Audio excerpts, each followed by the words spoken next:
Released in 1985, Ice Climber is one of the most recognizable and enduring titles from the early days of the Nintendo Entertainment System. Developed by Nintendo, Ice Climber was a platform game that captivated players with its unique vertical gameplay and simple yet addictive mechanics. In a time when side-scrolling adventures were becoming the norm, Ice Climber stood out by challenging players to ascend instead of the usual horizontal exploration. This game, featuring the dynamic duo of Popo and Nana, known as the Ice Climbers, became a staple in Nintendo's lineup and left a lasting legacy that persists to this day. Ice Climber was developed by Nintendo's legendary R&D1 division, a team responsible for some of the company's earliest and most iconic games. The game was produced by Gunpei Yokoi, the mastermind behind classics like Metroid and Game & Watch. The development was a relatively straightforward process, as the team aimed to create a simple yet engaging arcade-style platformer that took a different approach from the typical side-scrollers of the era. The game's concept was inspired by the thrill of scaling dangerous heights and the unpredictability of nature. The idea was to create a vertical challenge where players would have to break through layers of ice, dodging falling obstacles and enemies, all while dealing with slippery terrain. This simplicity was deliberate, as Nintendo wanted to make a game that was easy to pick up but difficult to master, appealing to both seasoned gamers and newcomers alike. Ice Climber was initially released in arcades on the Nintendo V's system before finding its home on the NES. The arcade version was a testing ground for what would become one of the most memorable titles on the NES, featuring tighter controls and a more polished experience. The story is charmingly simple. Popo and Nana, the game's protagonists, are determined to reclaim their stolen vegetables, which have been swiped by a giant condor. The condor retreats to the summit of an icy mountain, and it's up to the Ice Climbers to pursue it, scaling mountain after mountain to recover their lost produce. Each level in the game is referred to as a mountain, with the player's ultimate goal being to reach the top and reclaim the vegetables from the condor. This simple storyline is reinforced by the game's bright and cheerful graphics, which reflect the whimsical nature of the adventure. Although the narrative isn't as complex as modern games, it was one of the early examples of a game that combined storytelling with gameplay, creating a clear objective for players.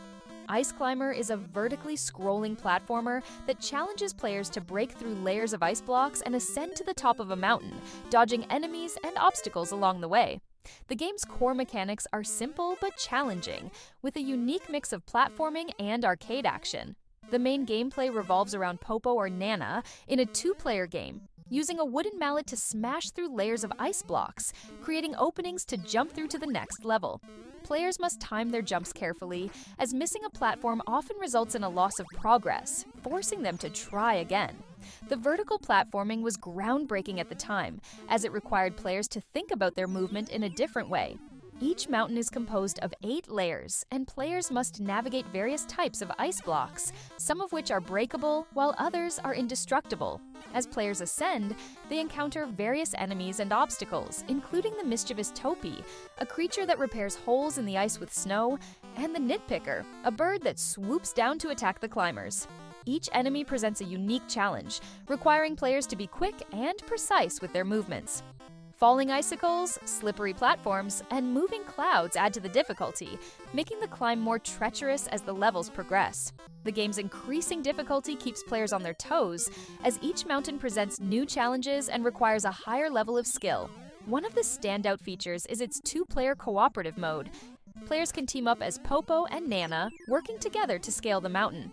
This mode adds a layer of strategy, as players must coordinate their movements to avoid getting in each other's way. The two-player mode also has a competitive edge, as players can choose to either help or hinder their partner's progress. This unique blend of cooperation and competition makes Ice Climber a fun and engaging multiplayer experience, especially for the era. Each level ends with a bonus stage, where players have a limited time to collect as many vegetables as possible while climbing to the summit. These bonus stages are a test of precision and timing, as players must navigate moving platforms and avoid falling off before the timer runs out. The Ice Climbers, with their parkas and mallets, became iconic characters in Nintendo's history. Though they didn't have any dialogue or backstory in the game, their distinctive appearance and gameplay mechanics left a lasting impression. Decades later, they would make a surprise return as playable characters in the Super Smash Bros. Series, reintroducing them to a new generation of gamers. Ice Climber was notable for its smooth scrolling, particularly for a game released so early in the NES's lifespan. The game had to handle vertical scrolling at a time when most games were focused on horizontal movement. This required clever programming to ensure the screen could track the player's progress smoothly as they ascended each mountain.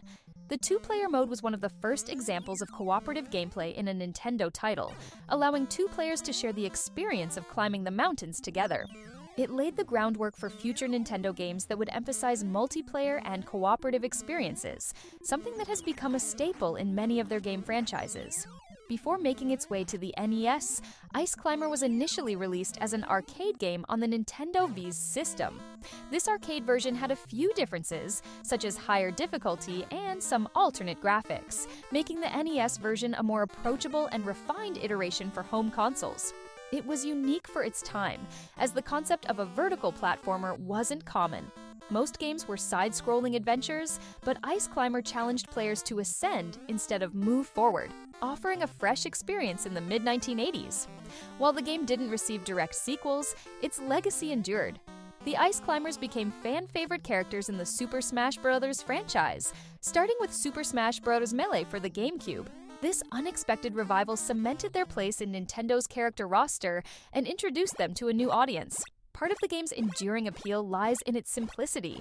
There's no complex plot or advanced mechanics, just you, your mallet, and a series of challenging mountains. This minimalistic design is what makes Ice Climber a timeless classic, easy to pick up but hard to master.